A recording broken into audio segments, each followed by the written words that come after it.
ঘন্টার পর ঘন্টা বিয়ে না করে কথা বলতেছিস, যদি মৃত্যু আসে কি অবস্থায় মরবি বুঝে দেখ।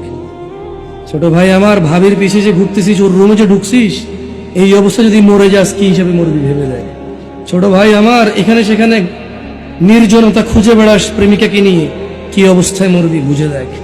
বোন আমার, হাজবেন্ড ডিউটিতে গিয়েছে অথবা বিদেশে আছে, তুমি অন্য পুরুষের সাথে সময় কাটাতে তোমার ভালো লাগে, বুঝে দেখো যদি মালাকুল মাউত মৃত্যুর ফেরেশতা আসে, তোমার ওই ফজর পড়া, ওই জোহর পড়া, ওই তোমার হজ করা, ওই তোমার সদকা করা, ওই তোমার দাড়ি রাখা, ওই তোমার টাকনুর উপরে প্যান্ট পরা, ওই তোমার কোরআন মুখস্থ করা, ও তোমার কোরআন তেলাওয়াত করা, ও তোমার এরকম ওয়াজের খরচ চালানো, সাদাকা করা, ইয়েতিম খাওয়ানো, ভালো কাজ করা, মা বাপের সেবা করা, বুঝে দেখো যদি তুমি জানা অবস্থায় মৃত্যুবরণ করো, মূলত তোমার ওই সময়টা ঈমানই থাকে না। কি থাকে না?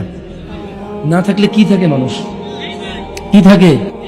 বে মানে হীন, ঈমান মানে ঈমান, মানে ঈমান ছাড়া একই কথা, মানে ঈমান নাই, কি নাই? বুঝে দেখো, হিসাব খুব সহজ।